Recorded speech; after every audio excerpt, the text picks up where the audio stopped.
बाबासाहेबांची जयंती जी महाराष्ट्रामध्ये साजरी झाली, तर एक जयंती आणि एक जयंती करणारे साधारणतः 1.5 ते 2 लाख रुपये खर्च करतात. अशी महाराष्ट्रातल्या 36 जिल्ह्यात असंख्य गावात आणि असंख्य शहरात बाबासाहेबांची जयंती साजरी झाली. आणि त्या जयंतीत किती खर्च केला माहितीये तुम्हाला? 14 एप्रिल या दिवशी साधारणतः 550 कोटी रुपये आमच्या बौद्ध समाजाने बाबासाहेबांच्या जयंतीवरती लावले. 550 कोटी. हा इतका पैसा आमच्याकडे कुठून आला? हा जयंतीत आम्ही जेव्हा खर्च करतो, फटाके आणि डीजे लावतो आणि काही क्षणात ते पैसे उडून टाकतो, मग इथल्या बौद्ध समाजाला प्रश्न विचारतो की बौद्ध समाजाचे किती हॉस्पिटल्स आहेत, किती मेडिकल कॉलेज आहेत, किती बाबासाहेबांनी बनवल्यानंतर एज्युकेशन इन्स्टिट्यूट आहे. पण आज आपण बघाल गेल्या 70 वर्षात आम्ही फक्त जयंती केली, बाकी इन्स्टिट्यूशनल काम काहीच केलेलं नाही. आम्ही नाचणं आणि आनंद व उत्सव साजरा करण्याबद्दल जरा पण विरोध नाही, परंतु त्यातला उरलेला पैसा काढून जर येणाऱ्या काळात आम्ही आमच्या भावी पिढीच्या भवितव्यासाठी जर काम केलं तर मला असं वाटतं की खुर्च्या रिकाम्या राहणार नाही. ज्या ज्या देशात बुद्ध केलेला आहे ते देश जगाची महासत्ता बनलेली आहे. आणि ज्या देशात बुद्धाचा जन्म झाला तो देश मात्र भुके गंगारांचा देश बनलेला आहे. आणि मग परवा मोदीजींनी युद्ध विराम केला, कारण त्यात अमेरिकेने डोळे उठारले. आणि बुद्ध पौर्णिमेच्या आधी त्याला युद्ध थांबवावं लागलं. ही बुद्धाची ताकद आहे. तुम्हाला माहिती आहे पॅलेस्टाईनचं चालू आहे, युक्रेन रशिया चालू आहे, भारत पाकिस्तानचं चालू आहे. पण बुद्ध पौर्णिमेच्या आधी ती सगळी युद्ध थांबलेली तुम्हाला पाहायला मिळाली, कारण जगाला युद्धाची नाही तर बुद्धाची गरज आहे. भारतात पहिल्यांदा काय लिहिलं गेलं ते ती शिलालेख. आणि तो जन्माचा दाखला कुठे सापडला? जिथे गौतम बुद्धाचा जन्म झाला, लुंबिनी. आणि तिथे या देशाचा सातबारा ज्याच्या नावावर आहे त्या अशोकाने रेक्टिफाय केलेला तो जन्माचा दाखला. आणि त्याच्यामध्ये पालीमध्ये लिहिलेलं आहे. काय लिहिलंय? इदं बुद्धं जातो. इथे बुद्धाचा जन्म झाला म्हणून या गावचा कर मी माफ केला. म्हणून भारतात जन्माचा दाखला कोणाचा आहे? फक्त भगवान गौतम बुद्धाचा आहे. मग भारताचा ऐतिहासिक पुरुष कोण आहे? 2500 वर्षापूर्वी भगवान बुद्ध. बुद्धाने काय केलं? बुद्धाने जी सामाजिक धार्मिक क्रांती केली त्याच्यातून धनगर समाजाचा असलेला चंद्रगुप्त मौर्य याने राज्य क्रांती घडून आणली आणि पहिला शूद्र राजा बनला, सम्राट बनला. मोदी सांगत होते की आमचा तो देश आहे ज्या देशामध्ये तक्षशिला आणि नालंदा सारखी विद्यापीठ निर्माण झाली. माझ्या डोक्यात प्रश्न निर्माण झाले, मोदीजी तुम्ही हे का सांगत नाही? तक्षशिला आणि नालंदा ही विद्यापीठ निर्माण कुणी केली होती? की मोदीजींना फक्त 2च विद्यापीठ माहिती आहेत, तक्षशिला आणि नालंदा. पण आज उत्खननामध्ये 30 पेक्षा जास्त बौद्ध विद्यापीठ सापडलेली आहेत. आणि ती विद्यापीठ कोणी निर्माण केली? इथे बसलेल्यांच्या पूर्वजांनी. आणि आता तुमच्याकडे सगळ्यांकडे मोबाईल आहे. मोबाईलच्या जर बॅटऱ्या काढल्या तर त्या बॅटरीवरती काय लिहिलेलं आहे? Made in China, made in Taiwan, made in Korea. मी त्याला made in China, made in Taiwan, made in Korea म्हणत नाही. हे सगळं तत्वज्ञान आमच्या त्रिपिटकामध्ये आजही आहे, जे 2500 वर्षापूर्वी भगवान बुद्धांनी सांगितलं. मातंग हा शब्दच मोठा पाली आहे. आपल्याला माहिती असलं पाहिजे. मातंग ह्या शब्दाचा अर्थ होतो, पालीत त्याचा अर्थ होतो हत्तीची शक्ती असलेला आणि शस्त्राविना लढणारा. मी पालीचा शिक्षक आहे म्हणून मी तुम्हाला सांगतो. आणि मातंग समाजाचा सगळ्यात मोठा राजा पळून गेला प्रसेनजीत, तो बुद्धाचा अनुयायी होता. तुकारामाच्या गावी देहू रोडला पहिलं भारतात म्हणजे महाराष्ट्रातलं पहिलं बुद्ध विहाराचं उद्घाटन बाबासाहेबांनी केलं. प्राण प्रतिष्ठापना बुद्ध मूर्तीची केली. आणि तिथून बाबासाहेब आंबेडकरांनी पुण्याच्या इतिहासकारांना चॅलेंज केलं. काय केलं? तर ते म्हणाले की तुम्ही मला सांगा पंढरीचा पांडुरंग कोण आहे? जर तुमच्याने सांगता येत नसेल तर मी तुम्हाला सांगतो, पंढरीचा पांडुरंग दुसरा तिसरा कोणी नसून तो माझा बुद्ध आहे. ज्या शिवनेरीमध्ये शिवाजी महाराजांचा जन्म झाला आणि त्या शिवनेरीमध्येच बुद्धाच्या लेण्या, आणि शिवाजी महाराजांचं 6 वर्षाचं बालपण ज्या शिवनेरीवरती गेलं, त्या बागंड्यात गेलं, त्या लेण्यात. काय शिवाजी महाराजांनी जिजामातेला हा प्रश्न विचारला नसेल की हे ध्यानस्थ असलेली मूर्ती कुणाची आहे? जिजामातेने त्यांना सांगितलं नसेल की हे भगवान गौतम बुद्ध आहे. आधुनिक काळात आमच्या हातात शस्त्र पहिल्यांदा कोणी दिलं असेल त्याचं नाव आहे छत्रपती शिवाजी महाराज. म्हणून शिवाजी महाराजांच्या हातात शस्त्र झोर जुलमाच्या अन्यायाच्या विरोधात लढायला शिकवलं. 18 पकड जातींना एकत्र आणलं आणि त्यांची सावली घेतली जात नव्हती त्या महार सांभारांना त्यांनी बॉडीगार्ड बनवलं, किल्ल्याचे किल्लेदार आणि गडकरी बनवलं. जगाला शांतीचा आणि क्रांतीचा उपदेश देणारे तथागत भगवान गौतम बुद्ध, शैक्षणिक आणि सामाजिक क्रांतीचे अग्रदूत क्रांतिबा ज्योतिबा फुले, आरक्षणाचे जनक बहुजनांचे राजे छत्रपती राजर्षी शाहू महाराज, कोळवाडी भूषण छत्रपती शिवाजी महाराज, ज्यांना दक्षिणेकडचे महात्मा फुले म्हणून ओळखतात ते पेरियार रामास्वामी नायकर, आणि बहुजन समाजाचे उद्धारक भारतीय घटनेशिल्पकार बोधिसत्व बाबासाहेब डॉक्टर भीमराव आंबेडकर, माता सावित्रीबाई फुले, माता रमाबाई आंबेडकर या बहुजन समाजात जन्मलेल्या महान स्त्री पुरुषांना प्रथम अभिवादन करतो. आणि आज तथागत भगवान गौतम बुद्ध यांची 2569वी, छत्रपती शिवाजी महाराज यांची 395वी, महात्मा ज्योतिराव फुले यांची 198वी आणि बाबासाहेब आंबेडकर यांची 134वी जयंती आपण संयुक्तिकरित्या महापुरुषांची जयंती आपण इथे साजरी करत आहोत. या निमित्ताने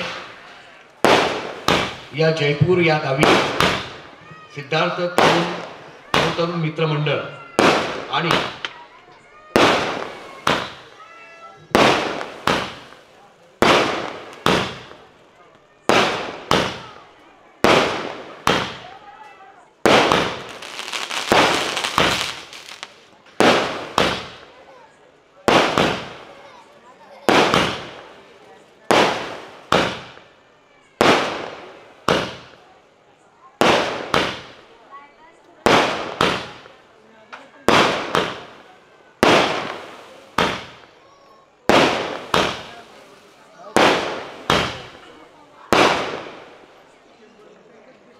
संपले वाटतं.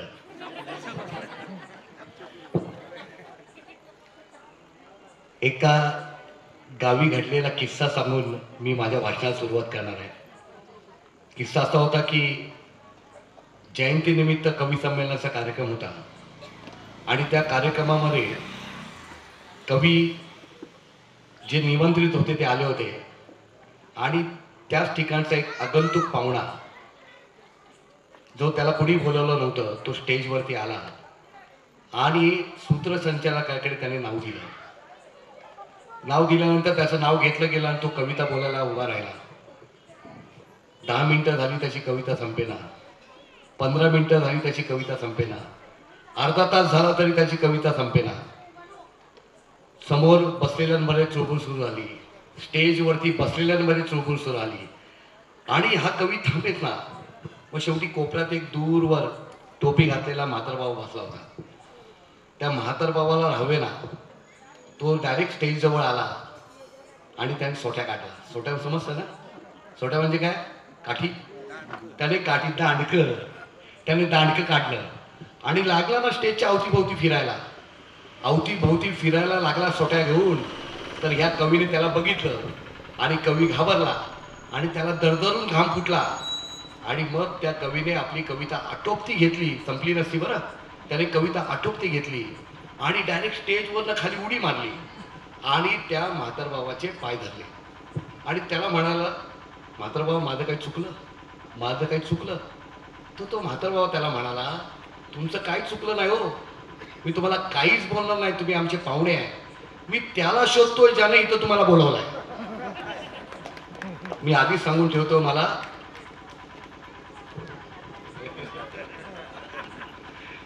विशाल खरातांनी बोलवलं तेव्हा तुम्हाला शोधायची अजिबात वेळ येणार नाही.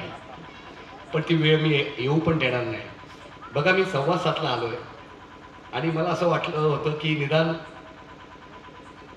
8, 8:30ला तरी कार्यक्रम सुरू होईल. परंतु आता जवळजवळ 10ला 5 मिनिटं आहेत आणि माझ्यासमोर आता माईक आलेलं आहे. तर तुमची किती इच्छा आहे तेवढं मी बोलेन. नाही तर मागे एका सभेच्या कार्यक्रमामध्ये असा किस्सा घडला होता की लोक जायला लागले. वक्ता बोलत होता त्वेषाने आणि मग शेवटी एकच श्रोता राहिला होता. मग तो वक्ता त्याला कंटाळून म्हणाला, अरे बाबा तू तरी का थांबलास? त्याला दया आली विचारायला. तो म्हणाला, तू तरी का थांबलास? तो म्हणाला, सर ज्या माईकवरती बोलतोय तो माईक माझा आहे, मला न्यायचा म्हणून मी थांबलोय. आता मला भीती वाटते की माझ्यावर ही वेळ येते की काय. परंतु आज सातारा या ठिकाणी मी आपल्यासमोर बोलायला उभा आहे. बघा, साताऱ्यामध्ये बाबासाहेबांचं बरंचसं आयुष्य गेलेलं आहे. विशेष करून या साताऱ्यामध्ये बाबासाहेबांची प्रिय आई भीमाईचं स्मारक आहे आणि इथेच त्यांचा अंत झाला. या साताऱ्यामध्ये बाबासाहेबांना अपमानाचं जीवन जगायला मिळालं आणि या साताऱ्यामध्ये बाबासाहेबांच्या शिक्षणाची सुरुवात झाली प्रतापसिंग भोसले हायस्कूलमध्ये. आणि हा सातारा छत्रपती शिवाजी महाराजांची एक गादी ज्या साताऱ्यामध्ये आहे आणि त्यांच्या मुलाने राजाराम महाराजांनी निर्माण केली. तर हा सातारा हा किल्ल्यांच्या मधोमध असलेला हा सातारा जिल्हा. आणि त्याच्यामध्ये जेव्हा विशाल खरातांनी मला सांगितलं की तुम्हाला सर व्याख्यानाच्या निमित्ताने यायचं आहे, तर मी म्हणालो की ठीक आहे, साताऱ्याला मध्ये हा विचार सांगण्याची एक वेगळी मजा आहे. आणि तुम्हाला खरं सांगू, मला नेहमी असं वाटतं की मी बाबासाहेबांच्या कॉलेजमध्ये शिकवतोय. गेले 20 वर्ष मी पाली भाषा शिकवतोय. मी बाबासाहेबांचं मीठ खातोय. काम पण नीट करायला पाहिजे म्हणून मी आपल्या इथे आलेलो आहे. मी का आलो आपल्या इथे? तर मला विशालजीने विषय दिला आहे शिवराय ते भीमराय. आणि मला ह्याची खात्री आहे की इथे जेवढे बसून लोक ऐकतायत त्यापेक्षा जास्त लोक घरात बसून ऐकतायत. त्यांच्याही कानापर्यंत हा विचार गेला पाहिजे आणि नेमकं आपण काय केलं पाहिजे याची पण मी चर्चा करणार आहे. मी पहिल्यांदा तुम्हाला ही गोष्ट सांगू इच्छितोय की मागच्या 14 एप्रिलला बाबासाहेबांची जयंती जी महाराष्ट्रामध्ये साजरी झाली, तर एक जयंती आणि एक जयंती करणारे साधारणतः 1.5 ते 2 लाख रुपये खर्च करतात. अशी महाराष्ट्रातल्या 36 जिल्ह्यात असंख्य गावात आणि असंख्य शहरात बाबासाहेबांची जयंती साजरी झाली. आणि त्या जयंतीत किती खर्च केला माहिती आहे तुम्हाला? 14 एप्रिल या दिवशी साधारणतः 550 कोटी रुपये आमच्या बौद्ध समाजाने बाबासाहेबांच्या जयंतीवरती उडवले. किती? 550 कोटी. हा इतका पैसा आमच्याकडे कुठून आला? अर्थात तो बाबासाहेबांमुळे आला.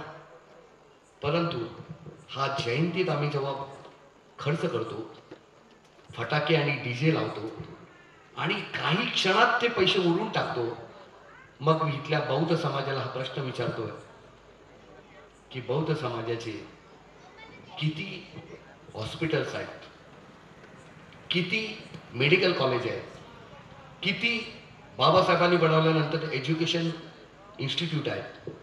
तर आज आपण बघाल गेल्या 70 वर्षात आम्ही फक्त जयंती केली, बाकी इन्स्टिट्यूशनल काम काहीच केलेलं नाही.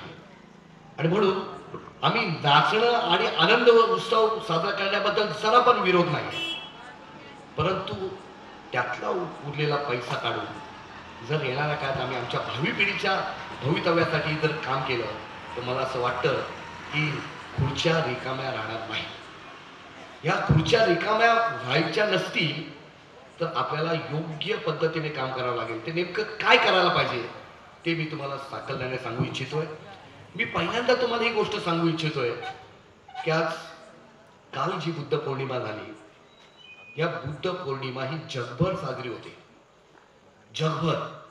आणि तिला बुद्ध पौर्णिमा का म्हणतात तर आपल्याला हे माहिती असलं पाहिजे की ही जी वैशाख पौर्णिमा आहे तिला जगभर बुद्ध पौर्णिमा म्हणून ओळखली जाते. याला कारण आहे, त्या दिवशी तथागत भगवान गौतम बुद्धांच्या आयुष्यात 3 प्रमुख प्रसंग घडले. त्यातला पहिला आहे त्यांचा जन्म त्या दिवशी झाला. दुसरा आहे त्यांना संमोधी प्राप्त झाली ती त्याच दिवशी झाली.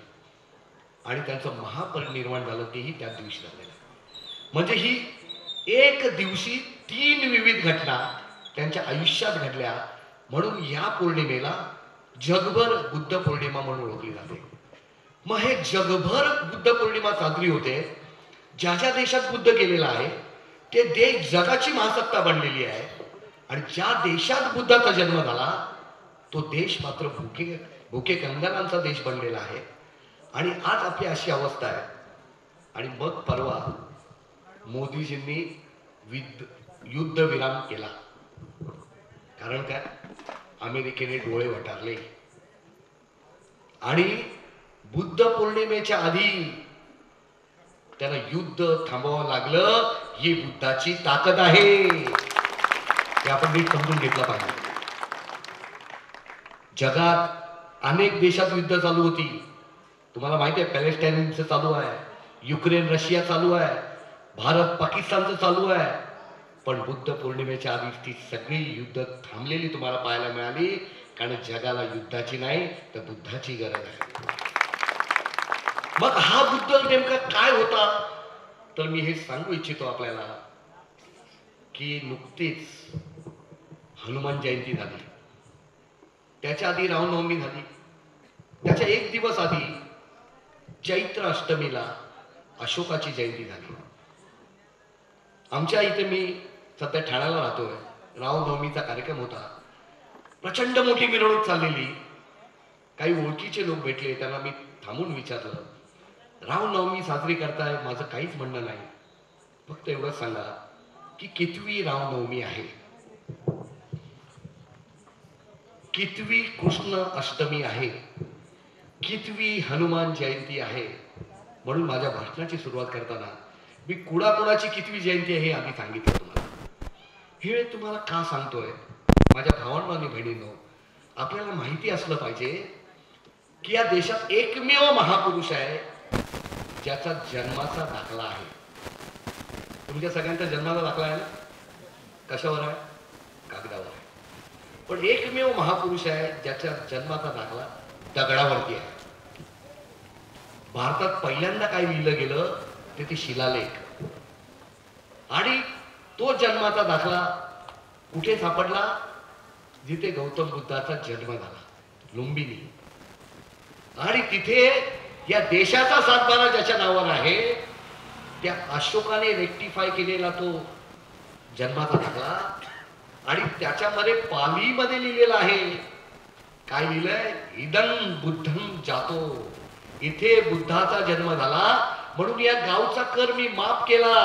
म्हणून भारतात जन्माचा दाखला कोणाचा आहे? फक्त भगवान गौतम बुद्धाचा आहे. बाकी कोणाचा आहे का? विचारा. मग भारताचा ऐतिहासिक पुरुष कोण आहे? 2500 वर्षापूर्वी भगवान बुद्ध. बुद्धाने काय केलं?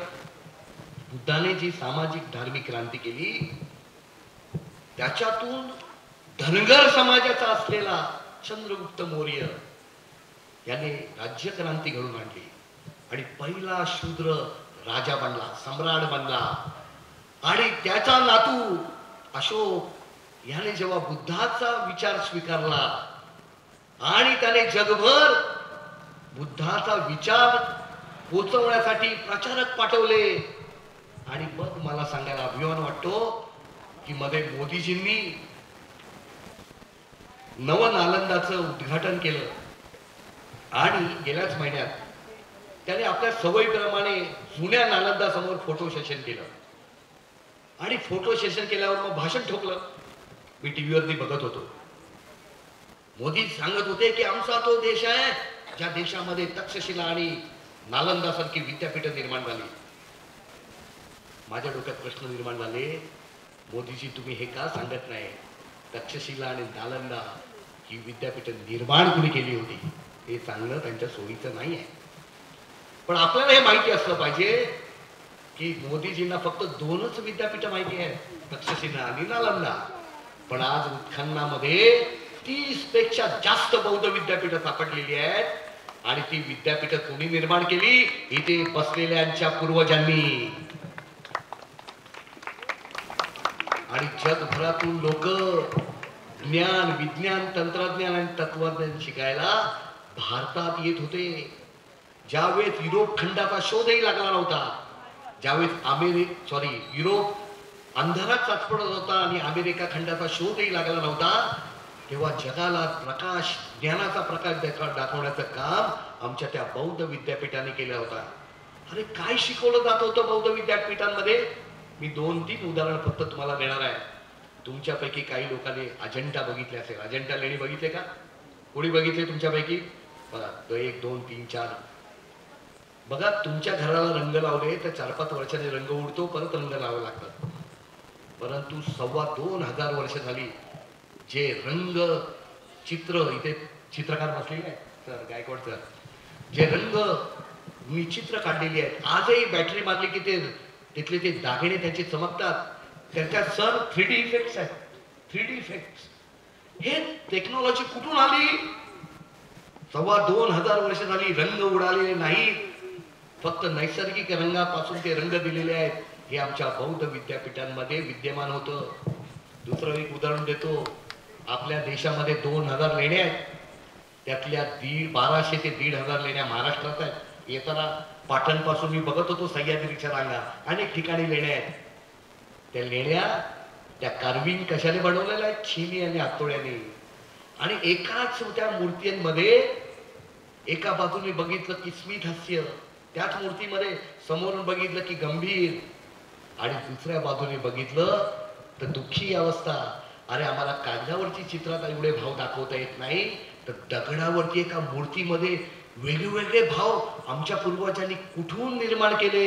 आमच्या विद्यापीठात ते होतं. आणि आता तुमच्याकडे सगळ्यांकडे मोबाईल आहे. मोबाईलच्या जर बॅटऱ्या काढल्या तर त्या बॅटरीवरती काय लिहिलेलं आहे? Made in China, made in Taiwan, made in Korea. मी त्याला made in China, made in Taiwan, made in Korea म्हणत नाही. हे सगळं तत्वज्ञान आमच्या त्रिपिटकामध्ये आजही आहे, जे 2,500 वर्षापूर्वी भगवान बुद्धांनी सांगितलं. कुठलं? व्हायब्रेशन. बघा, एक माणूस जयपूरमधनं चाललाय आणि दुसरा माणूस जर्मनीत चाललाय आणि तो एकमेकाशी बोलतोय. हे जर मी 25-30 वर्षापूर्वी तुम्हाला सांगितलं असतं तर तुम्ही मला वेळात काढलं असतं. पण आज ते सत्य आहे की नाही, की एक माणूस जयपूरमध्ये चाललाय आणि दुसरा माणूस जर्मनीतून चाललाय आणि त्याच्या हातात दोघांच्या दबडा आहे आणि तिथे कुठेही वायर नाही, ते एकमेकाशी बोलतायत. हे तरंग, हे व्हायब्रेशन, हे भगवान बुद्धांनी त्रिपिटकामध्ये सांगितलेलं आहे. आमच्या विद्यापीठांमध्ये ते होतं. मग आमची विद्यापीठ कोणी जाळली, कोणी नष्ट केली? तीच विद्यापीठ 12व्या शतकात जेव्हा नालंदा जाळलं, तेव्हा आमच्या पूर्वजांनी निर्माण केलेले 2 लाख ग्रंथ जाळून टाकले आणि 6 महिने आत धुमसत होती. ते 2 लाख ग्रंथ जर आपल्याकडे असते तर आज भारत अमेरिकेच्या पुढे असता की नाही? असताना अमेरिकेच्या पुढे 2 लाख ग्रंथ जाळून टाकले आमचे. त्यांनी ग्रंथ जाळले, विद्यापीठ नष्ट केले, पण नष्ट करू शकले नाहीत त्या लेण्यांमधले शिलालेख. आज त्या दगडात कोरलेले सगळे लेख जेव्हा तुम्ही वाचता तेव्हा तिथे रामाची, कृष्णाची, गणपतीची मूर्ती नसते. तिथे असते फक्त बुद्ध, बुद्ध आणि बुद्ध. कोणा लेण्यात? बुद्धाशिवाय दुसरं कोण आहे का हो? मग त्या मूर्त्या कोणी कोरल्या? त्यांची नावं पालीमध्ये लिहिलेली आहेत. तान्नाक, मान्नाक, सान्नाक, पाथरवड, मातंग. मातंग हा शब्दच मूळचा पाली आहे. आपल्याला माहिती असलं पाहिजे. मातंग ह्या शब्दाचा अर्थ होतो, पालीत त्याचा अर्थ होतो हत्तीची शक्ती असलेला आणि शस्त्राविना लढणारा. मी पालीचा शिक्षक आहे म्हणून मी तुम्हाला सांगतो. आणि मातंग समाजाचा सगळ्यात मोठा राजा पळून गेला प्रसेनजीत, तो बुद्धाचा अनुयायी होता. आपल्याला ह्या गोष्टी माहिती असल्या पाहिजेत. आणि 12व्या शतकात जेव्हा आमची ही विद्यापीठ नष्ट झाली तेव्हा एक नवीन विद्यापीठ उभं राहिलं. ते विद्यापीठ कुठलं होतं? वारकरी स्कूल. नामदेव ते तुकाराम यांच्यामध्ये जे संतांची घुसळण झाली, विचारांची पेरणी झाली, मानवतावादी विचार पेरले गेले, ते बुद्धाच्या विचारातून पेरले गेले, बुद्धाकडनं प्रेरणा घेऊन पेरले गेले. आणि म्हणून तुम्हाला माहिती असेल की तुकाराम महाराजांच्या गावची काही मंडळी बाबासाहेबांना राजगृहात भेटायला गेले. 1954 ची गोष्ट आहे. बाबासाहेबांना काय म्हणाले की बाबासाहेब, आम्ही संत चोखामेळाचं मंदिर बांधणार आहोत, तुम्ही उद्घाटनाला या. बाबासाहेब म्हणाले की चोखोबाचं मंदिर बांधत असेल तर मी उद्घाटनाला येणार नाही. मग ते म्हणाले बाबासाहेब आम्ही नुसतंच मंदिर बांधतोय, पण तुम्ही उद्घाटनाला या, मूर्ती कुणाची ठेवायची ती तुम्ही ठरवा. बाबासाहेब मूर्ती घेऊन गेले, स्वतःची नाही, रंगूनवरनं आलेली बुद्धाची मूर्ती घेऊन गेले.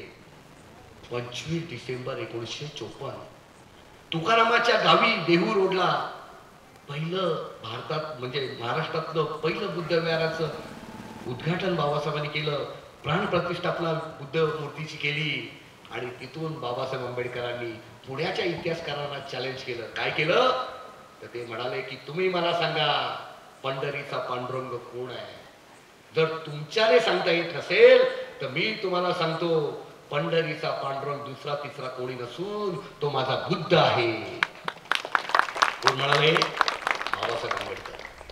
आणि मग ते म्हणाले जर राम असता तर त्याच्या हातात धनुष्यबाण असता, तो जर कृष्ण असता तर त्याच्या हातात सुदर्शन चक्र असतं, पण एकमेव देव आहे त्याच्या हातात कसलंही शस्त्र नाही. आणि मग आपल्याला माहिती असलं पाहिजे पांडुरंग हा शब्दच पाली आहे. पांडुरंग, पांडुर म्हणजे पांढरे कमळ आणि त्या कमळावरती बसणारा. मग तो प्रश्न मी तुम्हाला विचारतो माझ्या भावांनो आणि बहिणींनो, ज्या वेळेस वारकरी पंढरपूरला वारीला जातो तेव्हा तो पांढरे कपडे का घालतो, हा प्रश्न आपण विचारला पाहिजे. पांढरे कपडे का घालतो आणि खांद्यावरती भगवा घेतो आणि तो पुढे जातो. पुढे गेल्यावर त्यावेळेस तो माळकरी टाळकरी तिथे माळ घालतो गळ्यात, तेव्हा तो काय म्हणतो माळ घालताना, कुठली शपथ घेतो, मी दारू पिणार नाही, मी खोटं बोलणार नाही, मी व्यभिचार करणार नाही. त्याला सांगा की आम्ही विहारात बोलतो ते पंचशील, तुम्ही पंढरपूरच्या विठोबाच्या मंदिरात हे मराठीतून बोलता हे पंचशीलच आहे, तुम्ही बुद्धाची शपथ घेता. आणि तुम्ही जागे आहात ना, मी शोकसभेत बोलत नाही ना, मग वाजवा की टाळ्या. मला असं वाटलं की झोपलात की काय सगळे, कारण मला तुम्ही दिसत नाही, समोर अंधार दिसतोय. हे का सांगतोय तुम्हाला तर छत्रपती शिवाजी महाराज यांचा सरांनी सांगितल्याप्रमाणे गुरु कोण आहे, संत तुकाराम महाराज. आणि तुकाराम महाराजांची एक शिष्य आहे, ती ब्राह्मण होती, तिचं नाव आहे बहिणाबाई. बहिणाबाई चौधरी नाही, बहिणाबाई ब्राह्मण संत. तिने अश्वघोषाच्या वज्रसूचीचं मराठीत भाषांतर केलं, बौद्ध ग्रंथाचं. हे कुणी सांगितलं तिला, तुकाराम महाराजांनी. आणि मग ती गाथामध्ये काय म्हणते की बुद्ध तुकारामाच्या शरीरी प्रकट आला. बघा नामदेव घ्या, एकनाथ ब्राह्मण संत घ्या, संत तुकाराम महाराज घ्या, हे सगळे संत म्हणतात की पंढरीचा पांडुरंग बुद्ध आहे.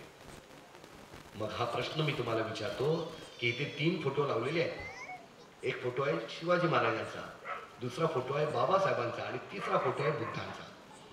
काय आहे या महापुरुषांचं एकमेकाशी नातं हे आपल्याला माहिती असलं पाहिजे. बघा बाबासाहेबांनी गुरु मानला महात्मा फुल्यांना, महात्मा फुल्यांनी आपला आदर्श मानला छत्रपती शिवाजी महाराजांना, कारण त्यांची समाधी शोधून काढली. मग आपली गादी काय करत होती, महात्मा फुलेंची शिवाजी महाराजांची समाधी भारताला माहिती नव्हती, महाराष्ट्राला माहिती नव्हती, ती समाधी शोधून काढली. शिवाजी महाराजांवरती पहिला पोवाडा महात्मा फुल्यांनी लिहिला, म्हणून भारतातला पहिला शिवशाहीर कोण असेल तर तो महात्मा ज्योतिराव फुले आहे. पहिला शाहीर, पहिलं मराठीचं चरित्र लिहिलं. आणि शिवाजी महाराजांची पहिली जयंती कोणी साजरी केली त्याचं नावही महात्मा ज्योतिराव फुले आहे. बघा बाबासाहेबांनी गुरु मानला महात्मा फुल्यांना, महात्मा फुले यांनी गुरु मानला शिवाजी महाराजांना, शिवाजी महाराजांनी गुरु मानला संत तुकाराम महाराजांना आणि संत तुकाराम महाराजांनी गुरु मानला भगवान गौतम बुद्धांना. हे नातं आहे महापुरुषांचं. आणि म्हणून शिवाजी महाराजांचा जन्म कुठे झाला, शिवनेरी. हे सगळे री आहे ना, री, रत्नागिरी, शिवनेरी, रायरी, महेंद्रगिरी, हे सगळं काय पालीशी संबंध आहे. मी नेहमी लोकांना सांगतो की भारतामध्ये संस्कृत नावाचं गाव दाखवा, मी तुम्हाला 1 लाखाचं बक्षीस देईन. नाही आहे, गुगल सर्च केला तर तुम्हाला कळेल. महाराष्ट्रामध्ये मराठी नावाचं गाव दाखवा, मी तुम्हाला 1 लाखाचं बक्षीस देईन. पण भारतातील प्रत्येक राज्यात, महाराष्ट्रातल्या प्रत्येक जिल्ह्यात, आता येताना पण तुमच्या इथे मी पाहिलंय, आणि कोकणातल्या प्रत्येक तालुक्यात तुम्हाला पाली नावाची गावं दिसतात. तुमच्या इथे आहे पाली. येताना मी ॲरो बघितला आणि तिथे पाली वाचलं. हे काय आहे? पाली पाली पाली पाली सर्वत्र काय आहे? तर पाली भाषा ही सर्वत्र बोलली जात होती, याचा सगळ्यात उत्तम पुरावा आहे. तुम्हाला माहिती आहे की मुंबईमध्ये शाहरुख खान कुठे राहतो? अमोलजी कुठे राहतो? पाली हिल. मग पाली हिल, हिल म्हणजे काय? टेकडी. तिथे पालीची स्कूल होतं. हे का सांगतो मी तुम्हाला? 12व्या शतकापर्यंत पाली बोलली जात होती आणि शिलालेखांमध्ये लिहिली जात होती. ही आमच्या पूर्वजांची भाषा आहे. मग ज्या शिवनेरीमध्ये शिवाजी महाराजांचा जन्म झाला आणि त्या शिवनेरीमध्येच बुद्धाच्या लेण्या, आणि शिवाजी महाराजांचं 6 वर्षाचं बालपण ज्या शिवनेरीवरती गेलं, त्या बागंड्यात गेलं, त्या लेण्यात. काय शिवाजी महाराजांनी जिजामातेला हा प्रश्न विचारला नसेल की हे ध्यानस्थ असलेली मूर्ती कुणाची आहे? जिजामातेने त्यांना सांगितलं नसेल की हे भगवान गौतम बुद्ध आहेत. आणि म्हणून शिवाजी आणि बुद्धाचं नेमकं नातं काय, शिवाजी महाराजांनी आपलं नेमकं नातं काय, आपण हे नीट समजून घेतलं तर आपल्याला कळेल की शिवाजी महाराज आमचे का आदर्श आहेत. तर आमच्या धर्माने आणि धर्मग्रंथाने आमच्याकडून 3 गोष्टी नाकारल्या होत्या. पहिला आहे शिक्षण, जे शिवाजी महाराजांना देऊ शकले नाहीत कारण आमची बौद्ध विद्यापीठं नष्ट झाली होती. त्यानंतर दुसरी गोष्ट नाकारलं ते संपत्ती. शिवाजी महाराज आम्हाला संपत्तीही देऊ शकले नाहीत कारण तेच एका सरजामदाराचे पुत्र होते आणि त्यांच्याकडे तुटपुंजी संपत्ती होती, म्हणून तर त्याला छापे मारावे लागले, सुरत लुटावी लागली. पण तिसरी गोष्ट जी आमच्या धर्माने आणि धर्मग्रंथाने नाकारली होती ते होते शस्त्र. आधुनिक काळात आमच्या हातात शस्त्र पहिल्यांदा कोणी दिलं असेल त्याचं नाव आहे छत्रपती शिवाजी महाराज. म्हणून शिवाजी महाराज आमच्या आदर्श आहे. शस्त्र झोर जुलमाच्या अन्यायाच्या विरोधात लढायला शिकवलं, 18 पकड जातींना एकत्र आणलं आणि ज्यांची सावली घेतली जात नव्हती त्या महार सांभारांना त्यांनी बॉडीगार्ड बनवलं, किल्ल्याचे किल्लेदार आणि गडकरी बनवलं. माफ करा, नितीन गडकरी नाही, गडकरी म्हणजे किल्ल्याचे किल्लेदार. तुम्हाला माहिती आहे रायगड हे काय आहे? राजधानीचा किल्ला. त्याचा किल्लेदार कोण होता? त्याचा किल्लेदार होता रायनाथ महार नावाचा महार समाजाचा किल्लेदार. रायगड जिथे राजधानी आहे त्याचा किल्लेदार रायनाथ महार होता. आपण हे विसरता कामा नये. शिवाजी महाराजांची लढाई धार्मिक लढाई नव्हती, ती राजनैतिक लढाई होती.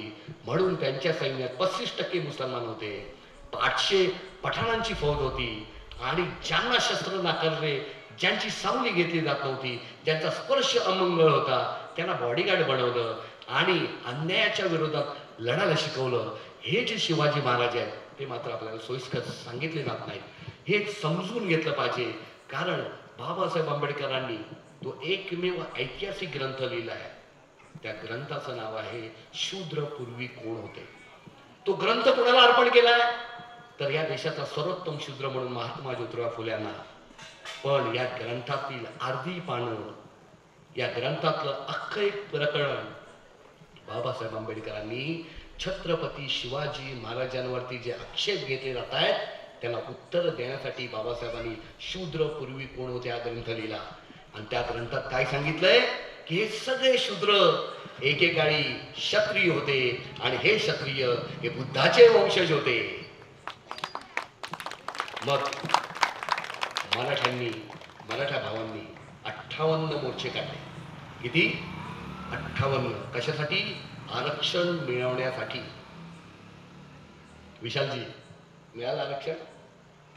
मिळालं आरक्षण? 100 पेक्षा जास्त लोकांनी बलिदान दिलं. मिळालं आरक्षण? नाही मिळालं. तुम्ही किती मोर्चे काढले हो? तुमच्यापैकी किती लोकांनी आत्मबलिदान केलं? कारण तुम्हाला सहज मिळालंय त्याची आपल्याला किंमत नाही. पण 58 मोर्चे काढले. तो 58वा मोर्चा जेव्हा शेवटचा आझाद मैदानात आला 9 ऑगस्ट 2017ला, त्यावेळेस आमचं कॉलेज सोडून दिलं लवकर कारण प्रचंड गर्दी होती. आम्ही खाली उतरलो. खाली उतरल्यावर काही ओळखीचे मराठी भाऊ दिसले. त्यांना आम्ही प्रश्न विचारला. त्यांच्या खांद्यावरती भगवा होता. त्यांना मी प्रश्न विचारला की सांगा भगवा झेंडा कोणाचा आहे? लगेच त्यांचं उत्तर छत्रपती शिवाजी महाराजांचा. आमचा दुसरा प्रश्न, काय शिवाजी महाराजांच्या आधी भगवा झेंडा नव्हता का? आता मात्र चिडीची उत्तर नव्हतं. मग आमचा तिसरा प्रश्न, भगवा हा शब्द कुठल्या भाषेतला आहे? त्यांना उत्तर देता आलं नाही. इथल्या लोकांना ते उत्तर माहिती असलं पाहिजे. मी हा प्रश्न जेव्हा त्यांना विचारला तेव्हा त्यांना आम्ही सांगितलं की शिवाजी महाराजांच्या आधी हा झेंडा होता तो भागवत धर्माचा झेंडा आहे आणि भागवत शब्द ज्या शब्दापासून आला तो मूळ शब्द भगवान आहे आणि भगवान या शब्दाचा अर्थ होतो भग आणि वाण. भग म्हणजे नष्ट होणे, वाण म्हणजे तृष्णा. म्हणून या रंगाला मराठीमध्ये नारंगी म्हणतात, या रंगाला संस्कृतमध्ये केशरी म्हणतात, या रंगाला इंग्रजीमध्ये ऑरेंज म्हणतात. केवळ एकाच भाषेत या रंगाला भगवा म्हणतात. त्या भाषेचं नाव आहे पाली भाषा. आणि भगवा हा शब्द बुद्धाला लावलेलं विशेषण आहे आणि त्रिपिटकामध्ये तो 83,000 वेळा आलेला आहे. काय म्हणतो आपण बुद्धाला? इति पिसो भगवान सम्मा संबुद्धो विद्या चरण संपन्नो. भगवा बुद्धो, भगवा हे कोणाचं प्रतीक आहे? त्यागाचं. ते बुद्धाचं शिवण आहे म्हणून ते शिवाजी महाराजांनी आपल्या खांद्यावर घेतलं. त्यागाचं प्रतीक आहे, हिंसा आणि आक्रमणाचं प्रतीक नाही. मग हा जर मी मराठ्यांना प्रश्न विचारला तर आता बौद्धांना हा प्रश्न विचारतो. आपला धम्मध्वज पंचरंगी झेंडा कुणी बनवला माहिती आहे तुम्हाला? आणि किती वर्ष झाली? मराठ्यांना उत्तर देता आलं नाही, बौद्धांनाही ते उत्तर देता येत नाही. आपल्याला हे माहिती असलं पाहिजे की हा झेंडा बनवला तो अमेरिकन माणूस होता, त्याचं नाव आहे कॅप्टन अल्कॉट. त्याने हा पंचरंगी झेंडा बनवला आणि त्याला 105 वर्ष झालेली आहेत. मग 105 वर्षापूर्वी आमचा झेंडा कुठला होता याचा विचार बौद्धांनी केला पाहिजे. आणि म्हणून हा जो भगवा आहे तो आमचा सांस्कृतिक झेंडा आहे आणि ते त्यागाचं प्रतीक आहे.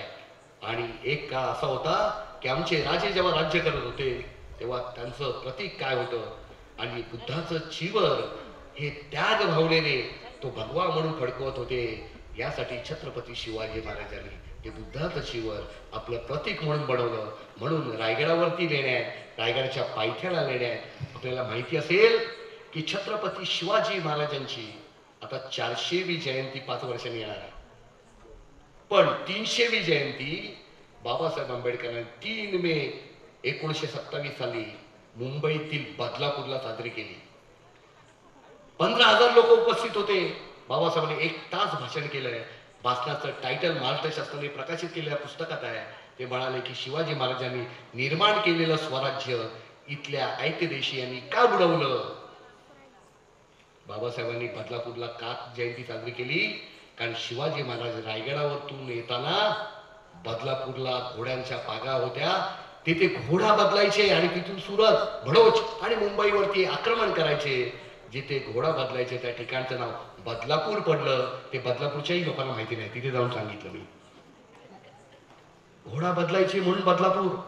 तिथे बाबासाहेब 300वी शिवजयंती साजरी करतात. आणि आपल्याला हे माहिती असलं पाहिजे की बाबासाहेबांनी ज्यावेळेस बोले ठरावाच्या वतीने सत्याग्रह करायचं ठरवलं तेव्हा पहिलं ठिकाण निवडलं होतं पंढरपूर. हे खैर मोडेने 3ऱ्या खंडात लिहून ठेवलेलं आहे. मी सांगतोय म्हणून अजिबात विश्वास ठेवू नका. मग बाबासाहेबांनी ते कॅन्सल का केलं? कारण पंढरपूरचं विठोबाचं मंदिर हे तिथल्या बडव्यांच्या ताब्यात आहे, म्हणजे पंड्यांच्या ताब्यात आहे. मग ते बोले ठरावाप्रमाणे यशस्वी होऊ शकत नाही म्हणून बाबासाहेबांनी महाड हे ठिकाण निवडलं. हे जेव्हा निवडलं त्यावेळेस बाबासाहेबांनी आपल्या लोकांना सांगितलं की ज्या रायगडावरती छत्रपती शिवाजी महाराजांचा राज्याभिषेक करायला इथल्या ब्राह्मणांनी नकार दिला त्याचा बदला घेण्यासाठी रायगडाच्या पायथ्याला असलेलं महाड हे ठिकाण मी निवडत आहे. आणि मग आपल्या लोकांनी जेव्हा पाण्याला हात घातला तेव्हा काय नारा दिला? हर हर महादेव, छत्रपती शिवाजी महाराज की जय. मला माहिती आहे आता युद्ध चालू होतं, महाराष्ट्रातल्या 2च बटालियन लढतात. म्हणजे देशात बाकीच्या सगळ्या बटालियन आहेत पण महाराष्ट्रातल्या 2 बटालियन आहेत. एक आहे मराठा बटालियन आणि दुसरी आहे महार बटालियन. माहिती आहे की नाही तुम्हाला? त्या महार बटालियनचं ब्रीद वाक्य काय आहे? शत्रूवरती तुटून पडताना हर हर महादेव. आणि त्यांचं ब्रीद, त्यांचं गाणं कुठलं आहे? वीर शिवाजी के हम बालक, वीर शिवाजी के हम बालक, असं ते त्यांचं सॉंग आहे. आणि ते संचलन करताना ते गाणं म्हटलं जातं. माझ्या भावांना आणि बहिणींनो, छत्रपती शिवाजी महाराज ज्यावेळेस बाबासाहेब आंबेडकरांनी 25 डिसेंबर 1927 शिवाजी महाराजांचा राज्याभिषेक करायला ज्या ब्राह्मणांनी नकार दिला ते कारण ठरलेलं पुस्तक मनुस्मृती, त्या ग्रंथामुळे एक शूद्र राजा राजा होऊ शकत नाही. हे ज्या पुस्तकात लिहिलंय ते पुस्तक बाबासाहेबांनी 25 डिसेंबरला जाळलं. का जाळलं? आमचे RPIचे कार्यकर्ते म्हणतील आमच्या आठवले साहेबांचा वाढदिवस आहे म्हणून जाळलं का? BJPचे कार्यकर्ते म्हणतील अटल बिहारी वाजपेयींचा वाढदिवस आहे म्हणून जाळलं का? त्या शौरीसारख्या बदमाश लोकांना सांगा की ते बाबासाहेबांना ब्रिटिशांचा हस्तक म्हणतो, त्याला सांगा की बाबासाहेबांनी 25 डिसेंबरला मनुस्मृती जाळली. कारण काय काय आहे 25 डिसेंबर? नाता. तो दिवस कुणाचा आहे? येशू ख्रिस्ताचा जन्मदिवस. ब्रिटिश कोण होते? ख्रिश्चन धर्माचे. त्यांचा धर्मसंस्थापकाचा जन्मदिवस त्या दिवशी बाबासाहेब मनुस्मृती जातात आणि काय म्हणतात की ब्रिटिश हो तुम्ही भारतात आलात आणि इक्विलिटी बिफोर लॉ, कायद्यासमोर समानता आणली, पण आमच्या देशात एक कायदा राज्य करतोय ज्याने आमच्या हजारो पिढ्या बर्बाद केल्यात. तो कायदा, तो ग्रंथ ब्रिटिश हो मी तुमच्या धर्मसंस्थापकाच्या जन्मदिवशी जाळून ब्रिटिश हो मी तुमचा निषेध करत आहे. कुणाची माय व्हॅल्यू होती? ब्रिटिशांचा निषेध करायची.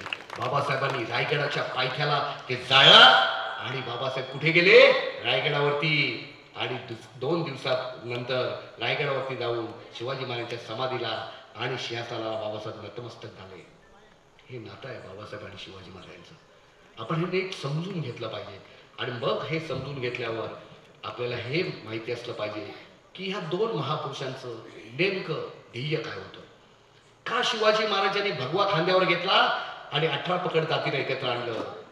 का बाबासाहेब आंबेडकरांनी निळा घेतला आणि बहुजन समाजाला संघटित करण्याचं काम सुरू केलं? तुम्हाला माहिती आहे, मी मगाशी ज्याचा उल्लेख केला, स्वातंत्र्याच्या 1 वर्ष आधी बाबासाहेब शूद्रपूर्वी कोण होते हा ग्रंथ लिहितात आणि काय म्हणतात बाबासाहेब की 1 वर्षाने स्वातंत्र्य मिळणार आहे आणि हे जे स्वातंत्र्य मिळणार आहे तर सगळ्या भारतातल्या शूद्रांनी एक व्हा आणि तुम्ही ते राज्य निर्माण करा, कारण येणाऱ्या काळात लोकशाही येणार आहे. ज्यांची मतं जास्त त्यांचा राजा. पूर्वीचा राजा राणीच्या पोटातून जन्माला यायचा, आताचा राजा मताच्या पेटीतून जन्माला येतो. हे मताच्या पेटीतून जन्माला आणण्याचं काम कोण करणार आहे? मतदार करणार आहे. आणि ते मतदार मी तुम्हाला बनवतोय. आणि ते शस्त्र जे शिवाजी महाराजांनी हातात दिलं आणि त्यावेळेस राजा तलवारीच्या जोरावर व्हायचा, बाबासाहेबांनी तुमच्या हातात शस्त्र दिलं. कुठलं? मताचा अधिकार. इथे बसलेले 18 वर्षावरील प्रत्येक माणसाच्या हातात ते शस्त्र आहे. पण ते शस्त्र जेव्हा चालवलं तर रक्ताचा एक थेंबही सांडला जात नाही. आणि ते शस्त्र इतकं प्रभावी आहे की राजाचा फकीर आणि फकीराचा राजा बनू शकतो. इतकी ताकद त्या शस्त्रात आहे. अरे चायवाला सुद्धा पंतप्रधान बनू शकतो. कोणाची ताकद आहे ती? मताच्या अधिकारात. हे मताचा अधिकार कोणी दिला? बाबासाहेब आंबेडकरांनी दिला. म्हणून आपण हे नीट समजून घेतलं पाहिजे की बाबासाहेब आंबेडकरांनी ज्यावेळेस आपल्याला या देशामध्ये संविधान दिलं, अधिकार संपन्न लोकांना त्यांचे अधिकार काढून नाही घेतले, पण अधिकार नसलेल्या लोकांना अधिकार दिले आरक्षणाच्या माध्यमातून. आरक्षण ही भागीदारी आहे. कुणी कमीपणा बाळगण्याची गरज नाही. ज्याची जेवढी लोकसंख्या आहे तेवढे शासन प्रशासनामध्ये त्यांचे प्रतिनिधी असले पाहिजेत. कारण आरक्षणाला जो इंग्रजीमध्ये शब्द आहे ते आहे रिझर्वेशन. हाच मोठा चुकीचा शब्द आहे. हे रिझर्वेशन नाही आहे, ते आहे रिप्रेझेंटेशन, म्हणजे प्रतिनिधित्व आहे. त्या समाजाचा माणूस त्याचा प्रतिनिधी असतो आणि त्या समाजासाठी तो काम करतो. म्हणून माझ्या भावांनो आणि बहिणींनो, आपण जेव्हा संयुक्त जयंती साजरी करतोय, नुकतीच बुद्ध पौर्णिमा झालेली आहे आणि ह्या बुद्ध पौर्णिमेनंतर आपण महिनाभर, मला कधी कधी आश्चर्य वाटतं की बाबासाहेबांची जयंती 14 एप्रिलला सुरू होते आणि 14 जूनपर्यंत पाऊस पडेपर्यंत 2 महिने जर जगात कोणाची जयंती साजरी होत असेल तर ती बाबासाहेब आंबेडकरांची होते. 2 महिने. तुम्हाला माहिती आहे की 14 एप्रिलची जयंती 150 पेक्षा जास्त देशात साजरी झाली. आज काय होतंय? बाबासाहेब ज्या देशात गेले सुद्धा नाहीत ते देश बाबासाहेबांची जयंती साजरी करतात. पाकिस्तानने केली, कोरियाने केली, उत्तर कोरिया. आणि तुम्हाला माहिती आहे की चायनामध्ये जिनपिंगने घोषणा केली की बाबासाहेबांचा पूर्णाकृती पुतळा बसवणार आहे. आणि आपले आत्ताचे मुख्यमंत्री, पूर्वी उपमुख्यमंत्री होते, तेव्हा ते जपानला जाऊन बाबासाहेबांच्या पूर्णाकृती पुतळ्याचं उद्घाटन करून आले. चीन जपानमध्ये बाबासाहेब गेले सुद्धा नाहीत, ते देश बाबासाहेबांची जयंती का साजरी करतात? मग मला प्रश्न पडतो, बाबासाहेबांची जयंती करण्याचा ठेका काय फक्त बौद्धांनी घेतलाय का? फक्त बौद्धांनी काय बाबासाहेबांचे उपकार फक्त बौद्धांवरतीच आहेत का? मग त्या देशात बाबासाहेब गेले सुद्धा नाहीत, ते देश बाबासाहेबांची जयंती का साजरी करतात? काय कारण आहे? कारण ते आहे की आज जिथे जिथे शोषण होत आहे, अन्याय होतोय, अत्याचार होत आहेत, तिथे सगळ्यात मोठं त्या अत्याचारा आणि अन्यायाच्या विरोधात बंड करून उठणारं जगातलं सगळ्यात मोठं प्रतीक कोण आहे? त्याचं नाव आहे डॉक्टर बाबासाहेब आंबेडकर. आणि म्हणून जगभर सिम्बॉल ऑफ नॉलेज म्हणून, तुम्हाला माहिती आहे ओबामा जेव्हा भारतात आले होते, अमेरिकेचा राष्ट्राध्यक्ष, पहिला काळा माणूस, अरे तिथे काळा रंगाचा अमेरिका एवढा द्वेष करते की राष्ट्रपती राष्ट्राध्यक्ष ज्या बंगल्यात राहतो त्या बंगल्याचं नाव पण व्हाईट हाऊस आहे. व्हाईट हाऊस, आणि त्या व्हाईट हाऊस मध्ये काळा माणूस जातो, आणि तो काळा माणूस जेव्हा भारतात येतो आणि पार्लमेंटमध्ये भाषण करतो, काय म्हणतो की जर बाबासाहेब आंबेडकर अमेरिकेत जन्माला आले असते तर आम्ही त्याला सूर्य म्हटलं असतं.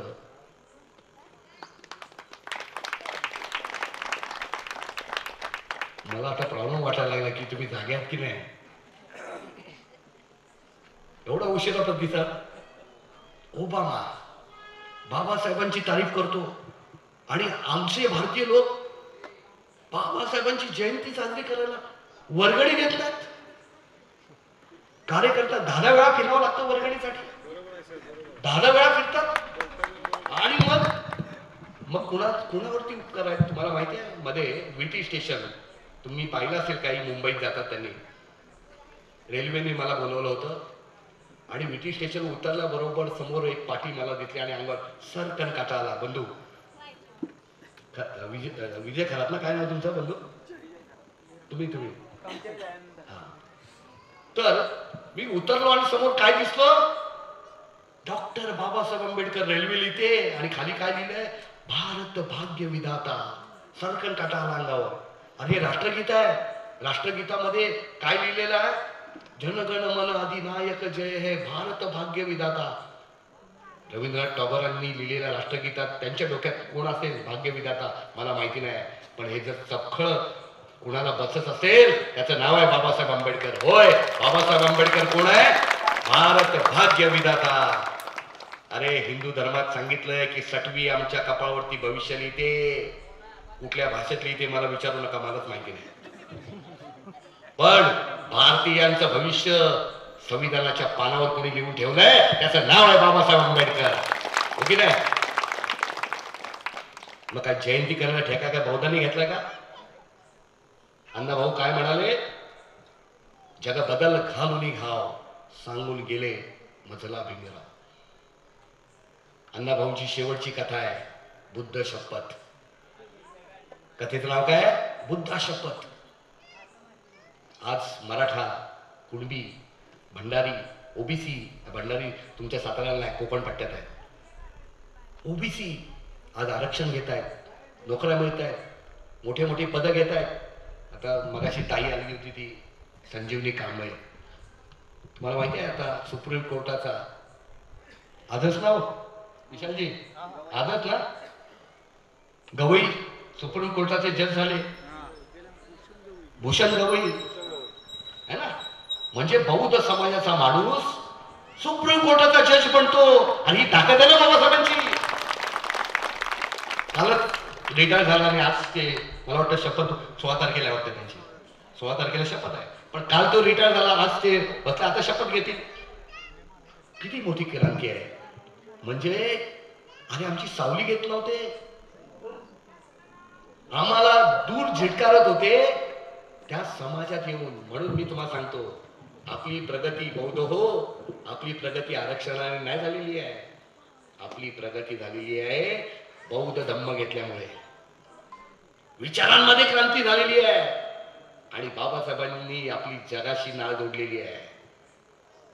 आज एका बौद्धावरती अन्याय झाला तर चीन जपान मधले बौद्ध धावून येतात.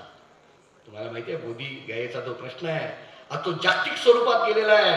आज जगाचा प्रेशर आलेला आहे आणि म्हणून त्याला ते आपल्या ताब्यात दिल्याशिवाय पर्यायच नाही. बघा संकेत वर्षावास पण होतोय आपला वर्षा व्हायला लागला आता हळूहळू. तुम्हाला एक किस्सा आठवला मला जुन्या लोकांनी सांगितलंय चिपळूणमध्ये. मी आता आज चिपळूणमधनंच आलो. जुन्या लोकांनी सांगितलंय की बाबासाहेब असं भाषण करतोय चिपळूणमध्ये आणि पाऊस पडायला लागला. बाबासाहेबांनी विनंती केली पावसाला, थोडा थांब, मला माझ्या काय समाजाला काहीतरी महत्वाचं सांगायचं आहे. जुने लोक सांगतात बाबासाहेब असं बोलले आणि योगायोग असा झाला, पाऊस थांबला. पाऊस म्हणजे तमन्ना से तो रास्ते निकाल आते हैं. इच्छाचा प्रामाणिक असतील तर निसर्ग पण तुम्हाला साथ देतो. हे उत्तम उदाहरण आहे. आणि मग मी तुम्हाला हे सांगू इच्छितोय माझ्या भावांना आणि बहिणींनो, समुद्र उधाणलाय. आज आरक्षण पूर्वी जे आम्हाला हिणवायचे सरकारी जावई, आज त्यांनाच आरक्षण मागायची वेळ आलेली आहे. तेच आरक्षण मागतायत. पण जोपर्यंत ते बाबासाहेबांच्या वाटेवर येणार नाही तोपर्यंत त्यांना आरक्षण मिळणार नाही. मग आता आम्ही काय सांगतोय, बाबासाहेब देत होते तेव्हा घ्यायला तयार नव्हते. आम्हाला थोडी दलित व्हायचं आहे. बाबासाहेब तुम्ही आम्हाला दलित बनवताय, नाकारलं. बाबासाहेब देत होते. बाबासाहेब काय विचार करत होते, दूरचा विचार. 50-60 वर्षानंतर अरे माझा पोरग जेव्हा लाल दिव्याच्या गाडीतून फिरेल तेव्हा जो सवर्ण स्वतःला म्हणतोय तो त्याचा चपराशी बनलेला असेल. हे बाबासाहेब दिसत होतं. बाबासाहेब म्हणाला हा पण अन्याय आहे, आम्हाला सगळ्यांना समान आणायचं आहे, तुम्हालाही आरक्षण देतो. घ्यायला तयार नव्हते. जर 70 वर्षानंतर त्यांना आरक्षणाची गरज लागते, अमोलजी बुद्ध राखून ठेवा. येत्या 10-20 वर्षात त्यांना बुद्धाची पण गरज लागणार आहे. येणार बुद्धम शरणम गच्छामि म्हणाल तुमच्या साधनात. काय बुद्ध विहाराचं नाव आहे? हा, बुद्ध विहाराचं नाव काय बंधू? डॉक्टर बाबासाहेब आंबेडकर बुद्ध विहार. त्या बुद्ध विहारात तुम्हाला यावं लागणार आहे, हात जोडावे लागणार आहेत. आणि म्हणून आपण हा नीट विचार केला पाहिजे. मला माहिती आहे सांस्कृतिक कार्यक्रमाला गर्दी असते, पण ही जी मशागत आहे ना ती मेंदूची मशागत आहे. आणि ती मेंदूची मशागत करताना आपल्याला हा मूळचा विचार नीट समजून घ्यावा लागेल. काय अपेक्षा होती बाबासाहेबांची आपल्याकडून? मी तुम्हाला सांगितलं की बाबासाहेबांनी या देशामध्ये संविधान दिलं आणि 2,56,00,000 नोकऱ्या निर्माण झाल्या. आणि भारतात पहिल्यांदा एम्प्लॉयमेंट एक्सचेंजची स्थापना बाबासाहेबांनी केली. आणि सगळ्यांना कॉल आले. काय फक्त बौद्धांना कॉल आले का? मग तुम्ही नोकरीला लागलात. बाबासाहेबांनी 12 तासाची 8 तासाची ड्युटी केली आणि 24 तासाचा रोज तुम्हाला दिला. माझ्या आया बहिणींनो, जे कोणी नोकरी करतायत त्या महिलांना विचारा, जगात पहिल्यांदा प्रसूतीची रजा, बाळंतपणाची रजा, मॅटर्निटीची रजा जगात पहिल्यांदा कोणी दिली असेल त्याचं नाव आहे बाबासाहेब आंबेडकर. जगात पहिल्यांदा. पूर्वी 6 महिने होते, आता 9 महिने झाली. काय फक्त बौद्ध स्त्रियांनाच आहे का?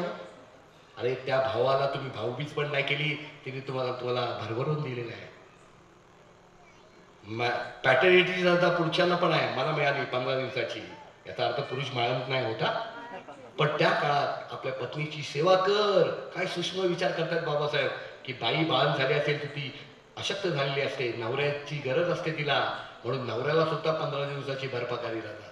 किती सूक्ष्म विचार बाबासाहेबांचा. आणि मग तुम्हाला माहिती आहे रविवारची सुट्टी, संडे आमचा मटण डे असतो.